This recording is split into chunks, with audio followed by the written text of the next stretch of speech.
कहानी की शुरुआत एक हॉस्पिटल से होती है, जहां एक लेडी अपनी बेटी रियो ओजावा जो कि 14 साल की है, उसके लिए फॉर्म भर रही है। दूसरी ओर उसी हॉस्पिटल में कोकी ओजावा को डॉक्टर से पता चलता है कि उसका ब्रेन ट्यूमर उसके लिए खतरा बनता जा रहा है। वो उसे बताते हैं कि उसके पास बस 2 साल बचे हैं और उससे बचने के लिए उसे ऑपरेशन करवाना होगा, पर ऑपरेशन भी उसे पूरी तरह से नहीं बचा सकता। हॉस्पिटल लॉबी में कोकी रियो और उसकी मां को बहस करते देखता है, जिसमें उसकी मां उसके साथ जबरदस्ती करती है। कहानी 3 साल आगे बढ़ती है। रियो अब 17 साल की हो गई है और उसने पैसे को अपनी जिंदगी बना लिया है, जिसके लिए वो अपने से बूढ़े आदमियों के साथ सोती, पैसों के लिए लोगों को गर्लफ्रेंड एक्सपीरियंस और लोगों को ब्लैकमेल भी किया करती। एक स्कूल में कुछ लड़कियां बैठ के चिल कर रही होती है और उनके पीछे कुछ बुली लड़कियों का ग्रुप एक दूसरी लड़की को परेशान कर रहा था।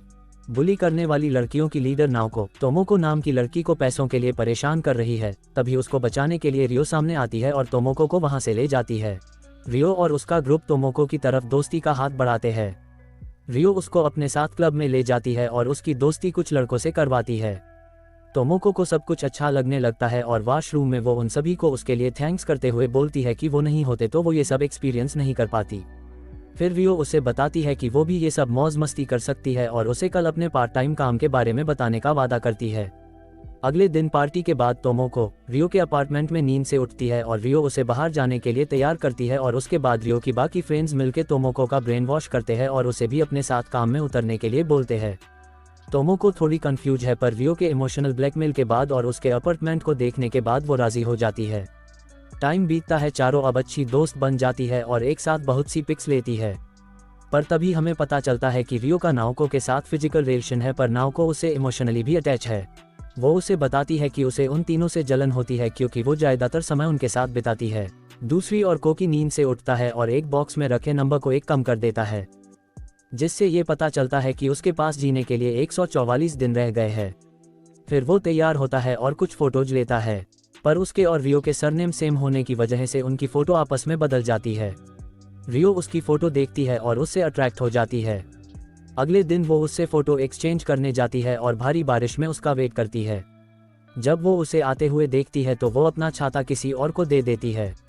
कोकी वहां आता है और फोटो एक्सचेंज करके निकल रहा होता है, पर तभी रियो उसे रोकती है और उसे उसका छाता शेयर करने के लिए बोलती है। फिर वो उसकी फोटोज की तारीफ करती है, उसके इंटरेस्ट्स पूछती है, उसका ब्लड ग्रुप और हाइट भी पूछती है। पर तभी कोकी की तबीयत खराब हो जाती है और वो बीच रास्ते में बेहोश हो जाता है। रियो उसको सीधा हॉस्पिटल ले जाती है। बाद में नर्स से उसे पता चलता है कि उसे एक दिन के लिए हॉस्पिटल में रहना होगा और वो रियो को जाने को बोल देती है। कोकी जाग जाता है, तब नर्स उससे भी बोलती है कि उसे उस लड़की को थैंक्स बोलना चाहिए जो उसे यहाँ लाए और इतनी देर तक उसके जागने का वेट किया। शाम को जब रियो एक पेड डेट पर होती है, तब उसे हॉस्पिटल से कोकी का कॉल आता है। रियो उसकी आवाज़ सुन के डेट छोड़ के सीधा हॉस्पिटल भागती है। वो उसे देख के हैरान हो जाता है और उससे पूछता है कि वो वह क्यों आई है। रियो उसे बोलती है कि उसे नहीं पता कि वो वहां क्यों आई, पर वो उसके लिए अंदर ही अंदर परेशान थी। वो बातें करना शुरू करते हैं और थोड़ी देर में कोकी उसकी बातों से हंसने लगता है और उसे अपनी हाइट और ब्लड ग्रुप बताता है। कोकी उसे बताता है कि वो लोगों के साथ सोशलाइज नहीं कर पाता। रियो उसे बोलती है कि उसे इसमें एक्सपर्टीज हासिल है। कोकी एक प्रोफेसर है और एक दिन वो रियो को अपनी क्लास में देखता है। अगले सीन में वो दोनों कोकी के केबिन में होते हैं, जहां रियो उसे हिस्ट्री की ट्यूशन देने के लिए कहती है। रियो ने उसकी मदद की थी, तो वो उसे न नहीं कह सका। तभी उसके केबिन में एक और लड़की आती है और रियो समझती है कि वो उसकी गर्लफ्रेंड है और गुस्से में वहां से चली जाती है। वो अपनी फ्रेंड्स को भी उस लड़की के बारे में बताती है और उन्हें ये भी बोलती है कि पता नहीं वो लड़की को देख के जेलस फील करने लगी थी और गुस्से में वहां से चली गई थी। तभी तोमोको उसे बोलती है कि शायद उसे कोकी से प्यार हो गया है। अगले दिन रियो ट्यूशन के लिए कोकी के पास जाती है। थोड़ी देर पढ़ने के बाद वो अपने कल के रवैये के लिए माफ़ी मांगती है और उसे बोलती है कि उसे उसकी मंगेतर के आने पर ऐसे बिहेव नहीं करना चाहिए था। कोकी उसे बताता है कि वो उसकी कजिन थी, जिसे सुन के रियो खुश हो जाती है। क्लास के बाद रियो कोकी का पीछा करने लगती है और तब दोनों एक रेस्टोरेंट में खाना खाने जाते हैं, जहाँ रियो उससे पूछती है कि क्या उसकी गर्लफ्रेंड या पत्नी है, जिसके जवाब में कोकी उसे बोलता है कि नहीं है। रियो उसे बोलती है कि वो उसकी गर्लफ्रेंड बनने को तैयार है, जिसे उनके वो हैरान हो जाता है और बोलता है कि वो उसके लिए मायना है। ट्रेन स्टेशन पर रियो उसको डिनर के लिए थैंक्स करती है और उसे बोलती है कि अगली बार वो एक हमबर्गर जॉइंट चलेंगे। कोकी उसे बोलता है कि वो ऐसा नहीं कर सकता। रियो उसे बोलती है कि अगर वो अपने हिस्ट्री के एग्जाम में 100 मार्क्स लेके आएगी तो उसे उसके साथ डेट पर जाना होगा। कोकी के पूछने पर कि उसे उसके साथ डेट पर क्यों जाना है, तो रियो उसे बोलती है कि वो कैसा टीचर है जो एक स्टूडेंट के अच्छे नंबर आने के चांसेस को कम कर रहा है, जिससे कोकी उसे डेट के लिए हाँ बोल देता है। कोकी के जाते जाते रियो उसे बोलती है कि जब तक वो लीगल एज की नहीं हो जाती तब तक उसकी लाइफ में जितनी भी लड़कियां आए उसे कोई फर्क नहीं पड़ता। कुछ दिनों बाद रियो अपनी फ्रेंड्स से मिलती है और उन सभी के काम पर जाने के दौरान वो उनसे माफ़ी मांगती है और उन्हें बताती है कि प्रोफेसर के उसकी लाइफ में आने के बाद से वो अब इस काम को नहीं कर सकती और वो उस फ्लैट को भी छोड़ रही है जो उसे गिफ्ट में मिला था। वो सभी को अपने इस काम से रिज़ाइन के बारे में बताती है। फिर वो नाओको को भी बताती है कि वो किसी से प्यार करती है और यह सब सुन के नाओको गुस्से में वहाँ से चली जाती है। अगले दिन वो फ्लैट की चाबी और क्रेडिट कार्ड छोड़ के चली जाती है और पूरा ध्यान पढ़ाई पर लगाती है, पर उसको 100 में से 99 नंबर मिलते हैं और वो मायूस हो जाती है। वो मायूस होकर कोकी के पास जाती है और उसे अपना टेस्ट पेपर दिखाती है। कोकी उसके टेस्ट पेपर को देखता है और उसे बताता है कि उसने उसे नई थ्योरीज के अनुसार पढ़ाया था जिसके हिसाब से उसका रॉन्ग आंसर भी सही है और कोकी उसे 100 मार्क्स देता है, जिसे देख के रियो खुश हो जाती है और उसे छेड़ती है कि कहीं उसने ये डेट के लिए तो नहीं किया, जिससे कोकी उसे बोलता है कि उसने न्यूट्रल होकर मार्क्स दिए हैं। अगले दिन वो डेट के लिए निकलते हैं और कोकी के पूछने पर कि उसे कहाँ जाना है तो रियो बोलती है जहाँ भी वो उसे ले जाना चाहे। कोकी उसे एक हिस्ट्री के टूर पर ले जाता है। वो उसे वो जगह दिखाता है जहाँ जापानी लेजेंड्स शहीद हुए थे और वो साइट्स दिखता है जहाँ जापान के ग्रेट वॉर हुई थी। रियो इन सब से बोर हो जाती है, पर जब कोकी उसका हाथ पकड़ता है तब उसकी खुशी का ठिकाना नहीं होता। वो अपनी सारी फ्रेंड्स के लिए म्यूजियम से टी शर्ट्स लाती है जिन्हें देख के सब जबरदस्ती खुश होते हैं। वो एक टी शर्ट नाओको के लिए भी लाती है जिसे देख के वो बहुत खुश हो जाती है और उसे बोलती है कि वो इसे डेली पहनेगी। वो लाइब्रेरी में उसे परेशान करती और उसे से चिल्ला के पूछती कि क्या वो उसके साथ खुश है, जिससे वो उसे चुप करता है। जब वो सो जाती है और लाइब्रेरी से लोग चले जाते हैं और कोकी उसे पीछे बुलाता है और किस करता है। अब रियो उसके साथ रहने लगती है और जब कोकी के पास बस 9 दिन बचे होते हैं तो वो उसे गले लगा लेता है, पर उसे अपनी मेडिकल कंडीशन के बारे में नहीं बताता। कोकी अपनी कजिन से मिलता है और उसे अपनी फ्यूनरल फोटो देता है, जिसे देख के उसकी कजिन बोलती है कि वो अपना ऑपरेशन दोबारा करवाए क्योंकि उसके अलावा उसका इस जिंदगी में कोई अपना नहीं है। पर कोकी बोलता है कि वो किसी पर भी बोझ नहीं बनना चाहता।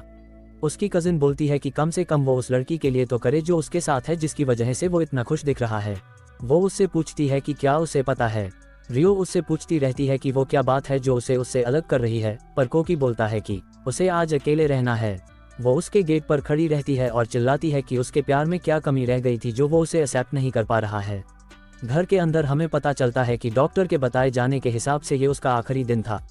अगले दिन स्कूल में नाओको आती है और उसके हाथ में खून से भरा चाकू होता है, जिसे लेके वो तोमोको पर हमला करते हुए बोलती है कि वो तू ही थी जिसने रियो को उससे अलग किया। रियो तोमोको को बचाती है जिसकी वजह से उसके हाथ में चाकू लग जाता है। नाओको ये देख के छत पर भाग जाती है और कूदने वाली होती है। रियो उसे रोकने की कोशिश करती है, पर वो उसे बताती है कि उसने अपने माँ के बॉयफ्रेंड को मार दिया है क्योंकि वो उसे बार बार परेशान और छेड़छाड़ करता रहता था। नाओको उसे बोलती है कि उसकी लाइफ में एक वो ही थी जो उसकी दोस्त और सच्चा प्यार थी, पर वो भी उसे छोड़ के चली गई। रियो उसे रोकने के लिए अपना हाथ आगे बढ़ाती है, पर वो उसे उसकी दी हुई टी शर्ट दिखाते हुए कूद जाती है। नाओको के फ्यूनरल के बाद रियो को एहसास होता है कि वो सभी के साथ कितनी मतलबी रही है और उसे जो पसंद आता है उसे पाने के लिए वो किसी भी हद तक जा सकती थी, जिसकी वजह से अगले सीन में वो तोमोको को सब सच बताने जाती है। तोमोको जो उनके लिए और अपनी दोस्ती के लिए स्केच बना रही थी। रियो तभी उससे माफ़ी मांगती है और उसे बताती है कि उसे उनके ग्रुप में लाने का प्लान उसका ही था। रियो ने ही नाओको को उसे परेशान करने के लिए बोला था ताकि वो उसके सामने अपनी अच्छी इमेज बना सके और उसे कंपेंसेट डेटिंग के लिए काम पर लगा सके जिससे उसे फ़ायदा हो। तोमोको ये सुन के गुस्से में वो स्केच फाड़ देती है और वहाँ से चली जाती है। रियो कोकी के घर जाती है और देखती है कि उसका घर खाली है। अगले दिन रियो तोमोको से मिलती है और उससे फिर से माफ़ी मांगती है, पर वो वहाँ से चली जाती है। उसे समय रियो को चक्कर आ जाते हैं और तोमोको उसे हॉस्पिटल लेके जाती है। हॉस्पिटल में जब रियो को होश आता है तो वो इसे अपने किए की सज़ा के तौर पर एक्सेप्ट करती है। तो तोमोको रियो से माफ़ी मांगती है और बोलती है कि पहली बार जब रियो ने उसे नाओको से बचाया था वो उसका प्लान हो सकता है, पर जब रियो उसे बचने के लिए दोबारा आगे आई तो वो उसकी दोस्ती के खातिर आई थी।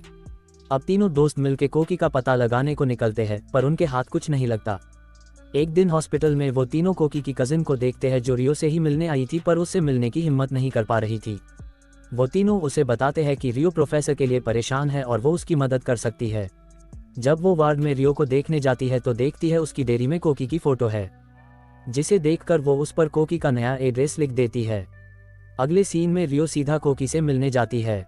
रियो उसे अपनी पास्ट लाइफ के बारे में बताती है, जो कि बहुत दर्द में बीती थी और उसे प्रोस्टिट्यूशन और ब्लैकमेलिंग के बिजनेस बने रहने के लिए मोटिवेट करती थी।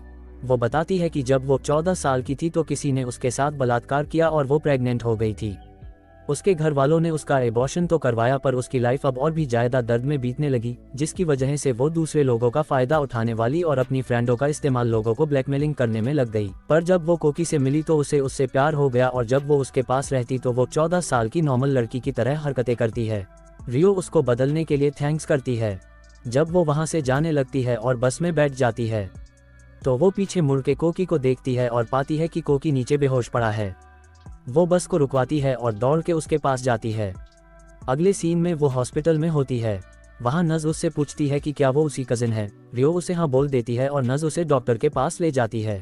डॉक्टर उसे कोकी के बढ़ते ट्यूमर में बारे में बताता है और ये भी बताता है कि 3 साल पहले वो पूरी तरह नहीं निकला था और अब उसके पास ऑपरेशन के लिए टाइम कम है। वो कोकी के पास जाती है और उसे हंसाने की कोशिश करती है। वो हंसता है और उसे बताता है कि वो मरने वाला है। साथ साथ वो ये भी कहता है कि जब वो 34 साल की उम्र में अपनी मौत के बहुत करीब था, तभी उसकी लाइफ में एक बहुत ही सुंदर लड़की आई, जिसने उसे लाइफ का मतलब समझाया और जिससे उसे प्यार हो गया। रियो रोते हुए कहती है कि हमारा मिलना एक शुरुआत थी, अभी उन्हें और भी आगे साथ रहना है। जिसमें कोकी उसे रोकते हुए कहता है कि जब से वो उससे मिला है तब से वो भी चाहता है कि उसके पास बहुत सारा टाइम हो। रियो उसे बोलती है कि वो अपना ऑपरेशन करवाए। कोकी उसे बोलता है कि ऑपरेशन का क्या फ़ायदा जब वो उसके बाद उसे भूल जाएगा और क्या पता वो पैरालाइज्ड हो जाए।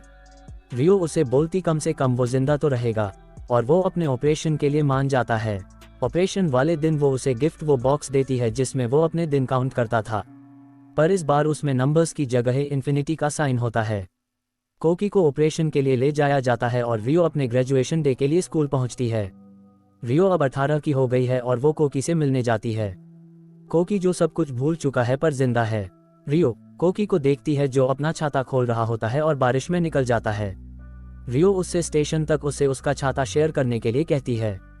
दोनों बातें करते हुए स्टेशन पहुंचते हैं। कोकी उसे स्टेशन पर छोड़ के जा ही रहा होता है तो वो उसे थैंक यू बोलती है। अंदर स्टेशन पर वो बारिश में भीग रही होती है और रो रही होती है, तभी एक छाता उसे कवर करता है और वो देखती है कि वो कोकी है। कोकी उसे कुछ कहने की कोशिश करता है पर रियो उससे पहले ही उसे हग कर लेती है।